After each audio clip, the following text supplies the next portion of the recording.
అందరికీ కూడా సంతోషంతో మాట్లాడాలని ఉంది. మీరు దగ్గర ఉన్నటువంటి కాగితాల్లో మీ సూచన రాసి డబ్బా పెట్టెలో వేయండి.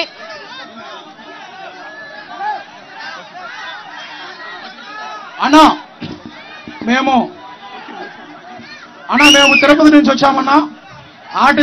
తిరుపతి ఆర్టీసీ బస్ స్టాండ్ నుంచి వచ్చామన్నా. మా తిరుపతి నియోజకవర్గం అన్నా.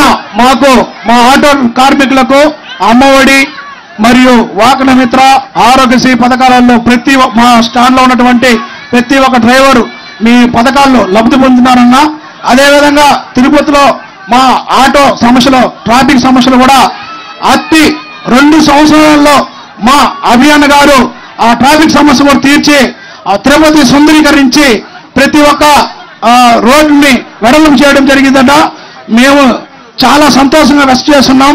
అదేవిధంగా మా డ్రైవర్కి మీరు అనంతపురం జిల్లా సింగరేయ కన్నా శాసనసభ్యులుగా మా డ్రైవర్కు మీరు ఎమ్మెల్యే టికెట్ ఇవ్వడం మాకు చాలా ఆనందకరము. అయినప్పటికీ మీరు ఆ టికెట్ కన్ఫర్మ్ చేసిన వెంటనే చాలా సంతోషపడి ఉన్నాం. మేము మళ్ళా వెంటనే కూడా చాలా బాధపడినాం.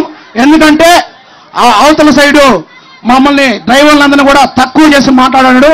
మాకు చాలా బాధాకరమైంది. ఈ ఎలక్షన్లో రాబోయే 40 రోజుల్లో అన్నా మేము చంద్రబాబు నాయుడికి ఏ విధంగా గుణపాఠం చెప్తామనేది ఈ 40 రోజుల తర్వాత ఓటుతో గుణపాఠం చెప్తామని సభాముఖంగా తెలుసుకుంటున్నాను. జై జగనన్న.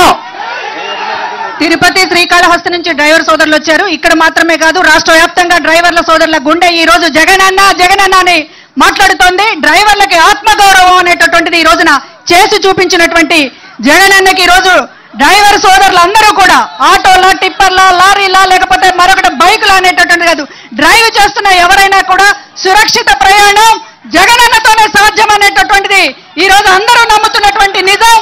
ఇంకెవరైనా మాట్లాడాలనుకుంటే ఒకళ్ళిద్దరు జై జగన్, జై జగన్, విలువైన సూచన. జై జగన్ అన్న సుధాకర్ కూర్చోవాలన్నా. ఒక్క నిమిషం ఉండండి, అందరు కూర్చుంటేనే అన్న మాట్లాడతారు. దయచేసి కూర్చోండి. జగన్ గారు, నా పేరు సుధాకర్. నేను తిరుపతి నుంచి వచ్చాము. నేను 22 ఏళ్ళుగా ఆటో తోలుతున్నాను. ఆటోనే నమ్ముకుని బతుకుతున్నాము.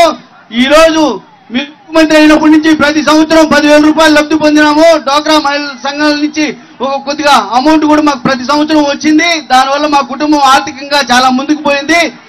ఇప్పుడు ప్రతి ఆటో డ్రైవర్ కి లైసెన్స్ ఉండే వాళ్ళకి ప్రతి 10,000 రూపాయలు ఇస్తున్నారు. అదే విధంగా ఈ యొక్క సంస్థని నమ్ముకొని లైసెన్సులు తీసుకొని ఆటోలు నడుపుకుంటూ ఉన్నారు.